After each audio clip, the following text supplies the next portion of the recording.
student, today we read next examples of unbiased critical regions.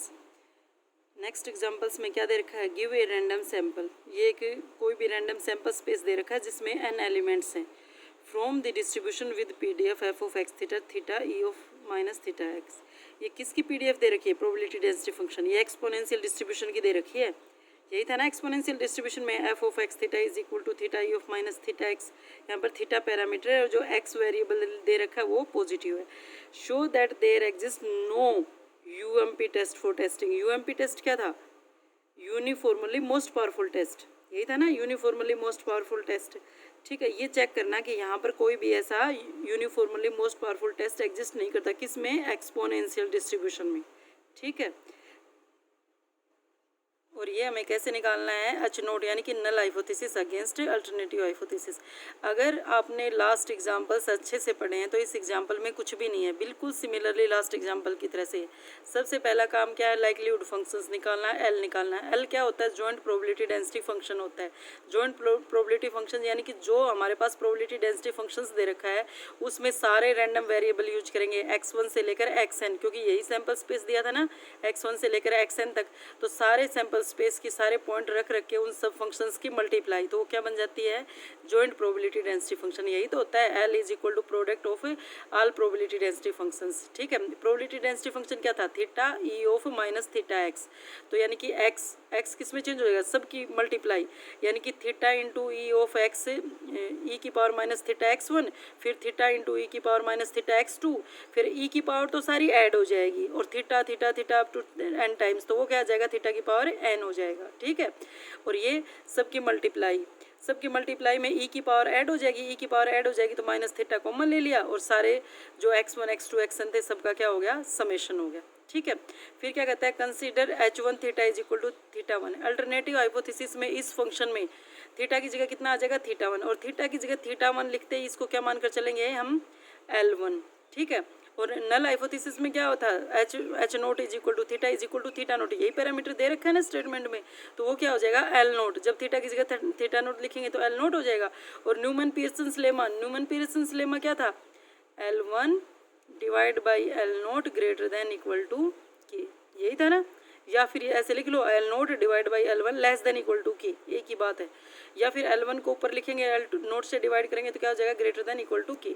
ये देखो L note उधर जाकर क्या हो जाएगा, L1 greater than equal to k into L naught हो जाएगा। ये L1 की वैल्यू है, ये रही, इसमें थीटा की जगह थीटा 1 रख दिया, ये रहा ग्रेटर देन इक्वल टू के, और L नोट उधर चला गया ना तो थीटा की जगह थीटा नोट लिख दिया। ठीक है, बिल्कुल सिमिलरली। या फिर इसको वापस इधर ही रख लो, एक ही बात है। ये देखो इसको इधर रख लो, ये एक्सपोनेंशियल को तो लेफ्ट हैंड साइड में ले आओ, यहाँ पर ये मल्टीप्लाई में इधर आकर डिवाइड हो जाएगा और थीटा 1 यहाँ मल्टीप्लाई में इधर जाकर डिवाइड हो जाएगा। थीटा नोट की पावर n और थीटा 1 की पावर भी n divide by total power n होगी। इसको इधर डिवाइड किया तो डिवाइड होने के बाद जो ही ये ऊपर जाएगी, ये पावर ई की पावर है ना, ये ई की पावर ऊपर जाएगी तो माइनस की जगह क्या हो जाएगा, प्लस, और प्लस कितना है, थीटा नोट, और माइनस कितना है, थीटा 1, यही तो आ गया। ठीक है, एक्सपोनेंशियल दूसरी साइड जाएगा तो क्या बन जाएगा, लोगरिथम हो जाएगा। ये देखो सारा कांस्टेंट है, x नहीं है ना इसमें, तो इस सारे को हमने 1 मिनट के लिए क्या मान लिया, k1। तो ये क्या फंक्शन बच गया, theta naught minus theta 1 summation xi greater than equal to k1। अब देखो क्या कहता है, ये बेस्ट क्रिटिकल रीजन निकालना है। तो बेस्ट क्रिटिकल रीजन निकालने के लिए दोनों पॉसिबिलिटी लेंगे ना, थीटा नोट अगर ग्रेटर देन थीटा 1 हो जाए, theta naught less than theta 1, तो देखो फिर theta naught less than theta 1, और जैसे ही theta naught less than theta 1 यानी कि थीटा नोट लेस है और थीटा 1 ग्रेटर है, तो थीटा 1 ग्रेटर है तो ऑब्वियस सी बात है यहाँ नेगेटिव क्वांटिटी बचेगी ना, और नेगेटिव क्वांटिटी बचेगी। जैसे ही नेगेटिव क्वांटिटी को हम हटाएंगे तो ये ग्रेटर देन इक्वल टू किस में चेंज हो जाएगा, लेस देन इक्वल टू। देखो समेशन xi, इसको दूसरी साइड ले जाओ, थीटा नोट माइनस थीटा 1, ये नेगेटिव क्वांटिटी है क्योंकि थीटा 1 बड़ा है तो नेगेटिव क्वांटिटी, तो ये ग्रेटर देन इक्वल टू किस में चेंज हो गया, लेस देन इक्वल टू। और इस कॉन्स्टेंट में भी x नहीं है इसलिए हमने इसको क्या मान लिया, लेमडा 1। ठीक है, अब देखो दूसरा क्या लेकर चलना है, theta 1 less than theta note. जब थीटा 1 थीटा नोट से लेस है तो यहाँ पॉजिटिव बचेगा ना, क्योंकि ये लेस है ये ग्रेटर है, तो ये थीटा नोट बड़ा है तो ऑब्वियस सी बात है पॉजिटिव में ये इनइक्वालिटी एज इट इज रहेगी, ये एज इट इज रहेगी। इसको हमने क्या मान लिया, लेमडा 2। ये हमारे पास बेस्ट क्रिटिकल रीजन आ गए। पहले क्रिटिकल रीजन में क्या है, summation xi less than equal to lambda 1, दूसरे क्रिटिकल रीजन में क्या है, summation xi greater than equal to lambda 2। ठीक है, लेमडा 1 लेमडा 2 दोनों कॉन्स्टेंट को हमें किस टाइप से सिलेक्ट करना है कि जब हम इसमें ये लेकर चलो, probability of summation x i less than equal to lambda one, यही है ना पहले वाला क्रिटिकल रीजन, ये क्रिटिकल रीजन एच नोट, ठीक है। तो इज इक्वल टू क्या आ जाए अल्फा, या फिर दूसरी पॉसिबिलिटी क्या थी, अगर ये पॉसिबिलिटी हो तो यहाँ पर तो क्या है theta one greater than theta naught, और अगर theta one less than theta naught हो जाए तो किस में चेंज हो जाएगा, x i greater than equal to lambda two, ये क्रिटिकल रीजन बन जाएगा ना, और एच नोट रिजेक्टेड है इज इक्वल टू अल्फा, ठीक है। ये देखो दोनों ही प्रोबेबिलिटी है, क्या हो गया, ये रीजन कब आया जब theta one greater than theta naught लेकर चलेंगे, और ये रीजन कब आया जब theta one less than theta naught लेकर चलेंगे, दोनों ही पॉसिबिलिटी है ना यहाँ पर। अब देखो दोनों साइड टू थीटा से मल्टीप्लाई कर देते हैं, टू थीटा से मल्टीप्लाई क्यों, क्योंकि इसको सिंप्लीफाई करने के लिए, देखो आगे समझ में आएगा क्यों मल्टीप्लाई कर रहे हैं। ये देखो यहाँ पर टू थीटा से हम मल्टीप्लाई क्यों कर रहे हैं, ये यहाँ से समझ में आएगा, मोमेंट जनरेटिंग फंक्शन निकालेंगे। ये देखो एक्सपोनेंशियल डिस्ट्रीब्यूशन था, और एक्सपोनेंशियल डिस्ट्रीब्यूशन में मोमेंट जनरेटिंग फंक्शन कैसे निकलता है ये तो तुम्हें पता ही है। मोमेंट जनरेटिंग फंक्शन में अगर यहाँ पर समेशन होता है तो बाहर वो किस में कन्वर्ट हो जाता है, मल्टीप्लाई में, क्योंकि मोमेंट जनरेटिंग फंक्शन की जब डेफिनेशन यूज करते हैं तो ये मल्टीप्लाई किस में चेंज हो जाती है, यहाँ पर समेशन में, ठीक है। समेशन एक्स आई है तो M of x i t का क्या होगा, प्रोडक्ट होगा, ठीक है, M of x i t. और अगर सारे रैंडम वेरिएबल इक्वल हो जाएं, यानी कि x1 x2 xn सारे के सारे इक्वल हो जाएं, तो सब की क्या हो जाएगी, सबकी प्रोडक्ट क्या होगी, उस m of x i t की पावर कितनी हो जाएगी n, अगर सारे रैंडम वेरिएबल इक्वल हो गए तो, ठीक है, सबकी प्रोडक्ट कितनी हो जाएगी, पावर n, क्योंकि n टाइम्स ही तो मल्टीप्लाई है, तो m of x i t की पावर कितनी होगी n। और moment generating function exponential distribution में क्या होता है, 1 minus t by theta raise to the power minus n, ये लास्ट सेमेस्टर में करवाया है मैंने, जितने भी डिस्ट्रीब्यूशन है सबका मोमेंट जनरेटिंग फंक्शंस निकालना, ठीक है। 1 minus t by theta raise to the power कितना हो जाएगा, माइनस एन। अब देखो मोमेंट जनरेटिंग फंक्शन में अगर समेशन एक्स आई की जगह, जैसे यहाँ पर समेशन एक्स आई की जगह टू थीटा मल्टीप्लाई किया है ना, वो समझा रहे हैं यहाँ पर। देखो समेशन एक्स आई की जगह अगर यहाँ पर टू थीटा से मल्टीप्लाई कर देंगे, तो टू थीटा से तो इसी टर्म की मल्टीप्लाई होती है ना यहाँ पर टी के साथ। देखो M summation x i as it is, चाहे तो टू थीटा को यहाँ पर लिख दो, चाहे टू थीटा को यहाँ पर लिख दो, ये भी एक थ्योरम थी मोमेंट जनरेटिंग फंक्शन की, वहाँ पर करके दिखाया था। चाहे तो यहाँ पर किसी कांस्टेंट की प्रोडक्ट में मल्टीप्लाई कर दो, चाहे टी के साथ मल्टीप्लाई कर दो, कोई फर्क नहीं पड़ता। तो वही कहता है टू थीटा समेशन एक्स आई लिख दो, चाहे समेशन एक्स आई इस टू थीटा को किसके साथ मल्टीप्लाई कर दो, टी के साथ मल्टीप्लाई कर दो, वही कितना है। देखो M of x i t की वैल्यू कितनी है, 1 माइनस टी बाई थीटा, तो यहाँ पर कितनी हो जाएगी 1 minus two theta by theta, तो थीटा से थीटा कैंसिल होकर कितना बचेगा 1 minus two t raise to the power minus n. हो गया क्लियर। तो देखो फिर ये मोमेंट जनरेटिंग फंक्शन किस टाइप का आ गया, ये क्या हो गया, of chi square variate with two and density functions. Two and density function हो जाए ना, क्योंकि टू से मल्टीप्लाई है, एन इसके वेरिएबल है तो टू एन, तो इसलिए क्या हो गया ये मोमेंट जनरेटिंग फंक्शन किस में चेंज हो जाएगा, two theta summation i is varying from x i n, तो इसके एलिमेंट्स हो गए टू से मल्टीप्लाई, तो कितना हो गया काई स्क्वायर टू एन। इसको काई स्क्वायर में कन्वर्ट करने के लिए हम टू थीटा से मल्टीप्लाई कर रहे हैं। हो गया क्लियर।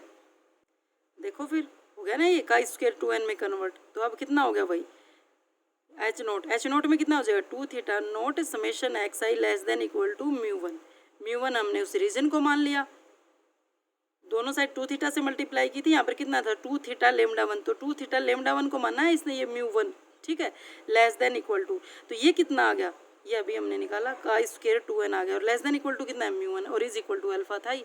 अब देखो ये क्या बन गया म्यू वन, यहाँ पर म्यू वन क्या है, less than equal to mu one क्या है, इससे लेस होना चाहिए ये रीजन म्यू वन, तो म्यू वन क्या है, काई स्क्वायर में इसको कन्वर्ट करेंगे कितना आएगा, टोटल एलिमेंट कितने हैं टू वन, म्यू वन से लेस यानी कि वन माइनस अल्फा, इससे लेस है तो क्या लिखेंगे वन माइनस अल्फा, तो यानी कि इस म्यू वन को किस में कन्वर्ट करेंगे chi square one minus alpha, और कितने एलिमेंट्स के लिए टू एन एलिमेंट्स के लिए, ठीक है। तो ये क्या हो गया chi square alpha n is upper alpha point of chi square distribution with n density function, ये अल्फा है, अल्फा अपर पॉइंट है इसका, और वन तक म्यू वन तक लेके जाना था ना, इसलिए वन माइनस अल्फा, ठीक है।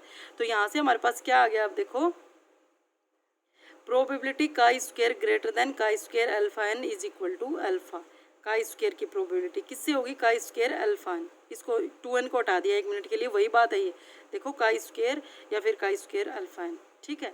अब देखो best critical reason for H note against H one, तो क्या हो जाएगा best critical reason W note में क्या यूज करेंगे जो पहले वाला है, यानी कि two theta naught summation x i less than equal to mu one की हमने वैल्यू निकाल दी, वो वैल्यू रख दी, ठीक है। समेशन एक्स आई को इधर रख लो और बाकी सारा दूसरी साइड ले जाओ, ये दूसरी साइड ले आए, ठीक है।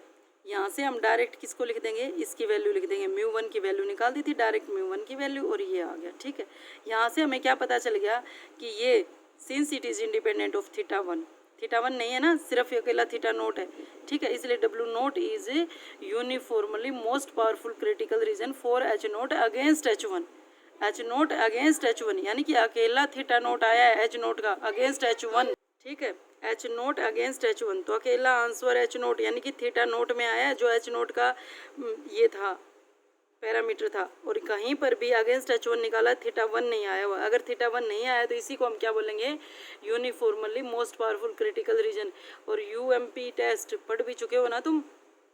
ठीक है, सिमिलरली हम दूसरा निकाल देंगे, जैसे ये थीटा नोट के लिए निकाला है ना, दूसरा हम थीटा वन के लिए, इसके लिए जैसे इस रीजन के लिए निकाला है ना लेस देन इक्वल टू के लिए, अब किसके लिए निकाल देंगे, ग्रेटर देन इक्वल टू के लिए, बिल्कुल सिमिलरली ऐसे ही। ठीक है, ये देखो अब की बार ग्रेटर देन इक्वल टू वही μ2, लेकिन अब की बार देखो ये लेस पॉइंट है, वहाँ पर μ2 हमने क्या लिया था 1 माइनस अल्फा, 1 माइनस अल्फा नहीं आएगा क्योंकि ये अपर पॉइंट था 1 अल्फा, और अब क्या ये सबसे छोटा पॉइंट है, तो सबसे छोटा पॉइंट कहाँ से स्टार्ट होगा, अल्फा से स्टार्ट होगा, इज इक्वल टू अल्फा। तो μ2 को क्या लिखेंगे, अल्फा से, और पॉइंट कितने हैं 2 1, तो μ2 किस में चेंज होगा, काई स्क्वायर अल्फा 2 1। ठीक है, अल्फा 2 1 वही काई स्क्वायर अल्फा 2 1, इसको उधर ले आओ। ये भी देखो यहाँ पर कहीं पर भी थीटा वन नहीं आया हुआ, तो इसको भी क्या लिखेंगे, एच नोट अगेंस्ट H1 क्या है ये, uniformly most powerful critical reason. ठीक है, समझ में आ गया ना, यही हमें प्रूव करना था। दूसरा क्या निकालना था हमें, पावर ऑफ द टेस्ट।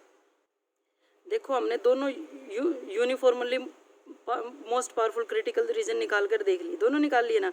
जब हम डब्ल्यू नोट लेकर चलते हैं तो वहाँ पर थीटा वन नहीं आता, और दूसरे में W1 लेकर चले तो वहाँ पर भी थीटा वन नहीं आता। ठीक है, वो दोनों के uniformly most powerful critical reason था, लेकिन जब दोनों का कॉमन लेकर चलते हैं, जब दोनों का कॉमन लेकर चलते हैं तब क्या होगा, तब कुछ है ही नहीं, दोनों बिल्कुल डिफरेंट हैं, कुछ कॉमन ही नहीं आया। जब यहाँ पर कोई कॉमन ही नहीं आया तो then there exist no critical region of size alpha which is UMP, क्योंकि कुछ भी कॉमन नहीं आया। तो यहाँ पर क्या हो गया, यहाँ पर ऐसा कोई भी क्रिटिकल रीजन साइज अल्फा का एग्जिस्ट नहीं करता जो क्या है, यूनिफॉर्मली मोस्ट पावरफुल टेस्ट।